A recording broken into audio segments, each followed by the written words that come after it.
Hello વિદ્યાર્થી મિત્રો, આપ સૌનું આપણી આ યુટ્યુબ ચેનલ પર હાર્દિક સ્વાગત છે.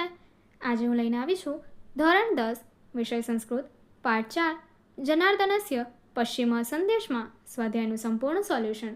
તો ચલો આપણે આગળ વધીએ. પરંતુ તે પહેલાં જો તમે આપણી આ યુટ્યુબ ચેનલને લાઈક, શેર અને સબસ્ક્રાઈબ ન કરી હોય તો જરૂરથી કરજો. સ્વાધ્યાય પ્રશ્ન 1. અધોદત્તેભ્ય વિકલ્પેભ્ય સમુચિતમ ઉત્તરમ ચિનુત. પહેલું, યત્કુલ પ્રવાલઃ કः अस्ति? ઉત્તર સી અભિમન્યુ. બીજું, અભિમન્યુ કસ્ય પુત્ર આસીત? ઉત્તર સી અર્જુનસ્ય. ત્રીજું, અભિમન્યુ માતુલઃ કः? ઉત્તર સી જનાર્દન. ચોથું, શાંતઃ પાપમ શાંતઃ પાપમ ઇતિ કः વદતિ? ઉત્તર એ ઘટોત્કચ. પાંચમું, વયમ દૂધઘાતકા ન ઇતિ વાક્યમ કેન કથયત? ઉત્તર એ દુર્યોધનેન. 6.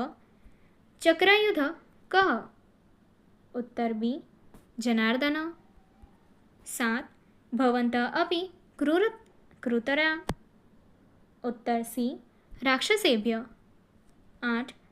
કૃતાંત શબ્દસ્ય કः અર્થः? ઉત્તર સી યમરાજ. પ્રશ્ન 2. એક વાક્ય સંસ્કૃત ભાષાયામ ઉત્તરત. તમારે અહીં પ્રશ્નનો જવાબ સંસ્કૃત ભાષામાં આપવાના છે. પહેલું, ઘટોત્કચ કસ્ય સંદેશા નયતિ? ઉત્તર ઘટોત્કચ જનાર્દનસ્ય શ્રીકૃષ્ણસ્ય સંદેશા નયતિ. બીજું, અભિમન્યુ કમ દૃષ્ટમ સ્વર્ગમ અભિગત? ઉત્તર અભિમન્યુ પિતામહ પાંડુરાજ દૃષ્ટમ સ્વર્ગમ અભિગત. ત્રીજું, કુત્ર સુપ્તાન ભ્રાતુન નિશાચરા ન દહંતિ? ઉત્તર જતુગૃહે સુપ્તાન ભ્રાતન નિશાચરા ન દહંતિ. ચોથું, ઘટોત્કચ કસ્ય વચનાત દૂતઃ ભવતિ? ઉત્તર ઘટોત્કચ પિતામહસ્ય વચનાત દૂતઃ ભવતિ. પ્રશ્ન 3. અધોલિખિતાના કદંતાના પ્રકારમ લિખત. પહેલું, શ્રોતવ્ય વિદ્યર્થકૃદમ કૃદંતમ. બીજું, પરિત્યજ્ય પૂર્વકાલવાચકમ ક્યંબતમ ધાતુસાધિતમ અવ્યય અથવા સંબંધક ભૃતકૃદમ. ત્રીજું, અભિગત ત પ્રત્યયાંત કર્મણિ ભૂતકૃદંતમ. 4. ઉપસૃત પૂર્વકાલવાચકમ લયબંધતમ ધાતુસાધિતમ અવ્યયમ અથવા સંબંધક ભૂતકૃદંતમ. 5. દૃષ્ટતમ દૃષ્ટમ હેત્વર્થ ધાતુસાધિતમ તુમંતમ અવ્યયમ. 6. કાંક્ષિતમ કર્મણિ ભૂતકાલવાચક ધાતુસાધિતમ વિષણમ અથવા કર્મણિ ભૂતકૃદંતમ. પ્રશ્ન 4. સંધિ વિચ્છેદમ કુરુત. પહેલું, ઘટોત્કચ ચોઅહમ ઘટોત્કચ વત્તા અહમ. બીજું, શકુનિરેશ શકુનિ વત્તા એશ. ત્રીજું, દૂતઅહમ અસ્મિ દૂત વત્તા અહમ વત્તા અસ્મિ. ચોથું, દૂત ઇતિ દૂત વત્તા ઇતિ. પ્રશ્ન 5. સમાસ પ્રકાર લિખત. પહેલું, કુરુકુલ પ્રદીપ ષષ્ઠી તત્પુરુષ સમાસ. બીજું, ચક્રાયુધ બહુવ્રીહી સમાસ.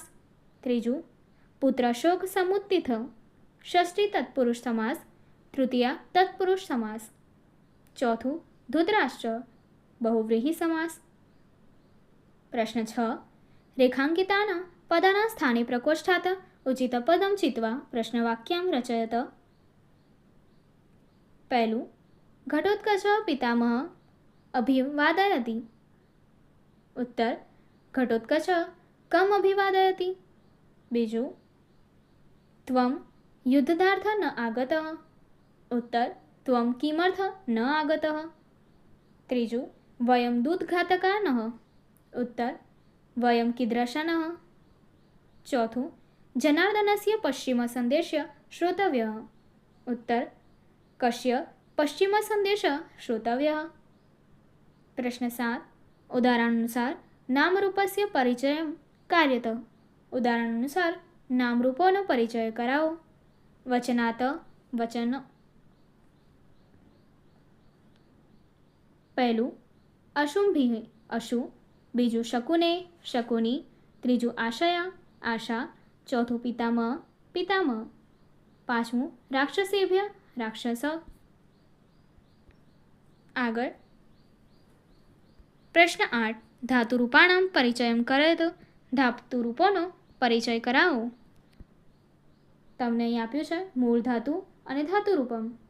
ઉદાહરણમાં ધાતુરૂપમ ગચ્છ, તો એમાં તમને મૂળ ધાતુ આપ્યું છે ગમ. ત્યારબાદ પહેલું પ્રહર્ધ્વમ, જેમાં પ્ર અને હ આપ્યું છે. બીજું દહેત દહ, ત્રીજું ભવતું ભૂ, ચોથું સમાચર સમ વત્તા આ વત્તા ચર, જેમાં તમને અહીં તેમના પદ, અર્થ, પુરુષ અને વચન આપ્યું છે. પ્રશ્ન 9. કોષ્ટગત પદાની પ્રયુજ્ય સંસ્કૃત વાક્યાની રચયત. કૌંસમાંથી પદો યોજીને વાક્યો રચવાના છે. પહેલું ધૃતરાષ્ટ્ર કૌરવના પિતા હતા. ધૃતરાષ્ટ્ર કૌરવાણામ જનક અસ્તિ. બીજું ઘટોત્કચ જનાર્દનનો સંદેશ લાવે છે. ઘટોત્કચ જનાર્દનસ્ય સંદેશમ આનયતિ. ત્રીજું અમે દૂતને હરનારા નથી. વયમ દૂતઘાતકા નઃ. ચોથું ઘટોત્કચ ધૃતરાષ્ટ્રને પ્રણામ કરે છે. ઘટોત્કચ ધૃતરાષ્ટ્રમ પ્રણમતિ. પ્રશ્ન 10. અધોદત્તાના પ્રશ્નના ઉત્તરાણી ગુર્જર ભાષાયામ લિખત. પ્રશ્નોના જવાબ તમારે અહીં ગુજરાતી ભાષામાં આપવાના રહેશે. પહેલું ઘટોત્કચ શકુનીને શી સલાહ આપે છે? જવાબ: ઘટોત્કચ શકુનીને સલાહ આપતા કહે છે કે હે શકુની, તું ઝુકટાના પાસે છોડીને બાણથી યુદ્ધ કરવા યોગ્ય થા. બીજું, ઘટોત્કચ દુર્યોધનને રાક્ષસથી પણ વધારે ક્રૂર શા માટે કહે છે? જવાબ: દુર્યોધન લાક્ષાગૃહમાં સૂતેલા પોતાના ભાઈઓ એટલે કે પાંડવોને સળગાવી દે છે. રાક્ષસો પણ આવું ક્રૂર કૃત્ય ન કરે. આ કારણે ઘટોત્કચ દુર્યોધનને રાક્ષસો કરતાંય વધારે ક્રૂર કહે છે. પ્રશ્ન 3. અભિમન્યુનું મૃત્યુ થતાં અર્જુને કરેલા વિલાપ વિશે લખો.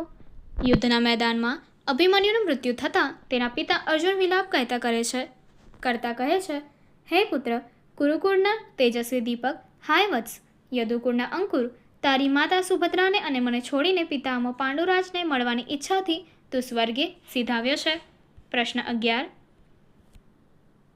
ગુર્જર ભાષાએ સંક્ષિપ્તાની ટિપ્પણાની લિખત. ગુજરાતી ભાષામાં તમારે અહીં ટૂંક નોંધ લખવાની છે. પહેલું, ઘટોત્કચનું પાત્રાલેખન કરો. હિડિંબા રાક્ષસીનો ભીમથી થયેલો પુત્ર. તેનું માથું ઘડા જેવું અને વાળ વિહોણું હતું, એટલે તેનું નામ ઘટોત્કચ પડેલું. કર્ણે અર્જુનના વધ માટે સુરક્ષિત રાખેલી શક્તિનો પ્રયોગ આના પર કરવો પડ્યો હતો. ઘટોત્કચ શ્રી કૃષ્ણના દૂત તરીકે ધૃતરાષ્ટ્રની સભામાં આવે છે. દુર્યોધન અને શકુની સાથેના ઘટોત્કચના સંવાદો રોચક છે.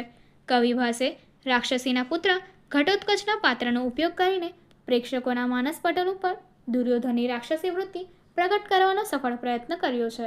ઘટોત્કચનું માનવીય વર્તન પ્રશંસનીય છે. બીજું, શ્રી કૃષ્ણનો સંદેશ. ઘટોત્કચ શ્રી કૃષ્ણનો સંદેશ લઈને હસ્તિનાપુર આવે છે. તે ધૃતરાષ્ટ્રની સભામાં શ્રી કૃષ્ણનો સંદેશ આ રીતે આપે છે, હે રાજાઓ, સાંભળો જનાર્દનનો અંતિમ સંદેશ. આચરવા યોગ્ય કર્મનું સારી રીતે આચરણ કરો. સ્વજનોને રક્ષવાની ચિંતા કરો. મનમાં જે ઈચ્છેલું હોય તે અહીં પૃથ્વી પર માણી લો. અર્જુનનું રૂપ ધારણ કરેલા યમરાજ કાલે હું સવારે સૂર્યકિરણોની સાથે જ તમારી પાસે આવી જશે. આગળની એક્ટિવિટી જોવા માટે અહીં આપેલી એન્ડ સ્ક્રીન પર ક્લિક કરો. Thank you.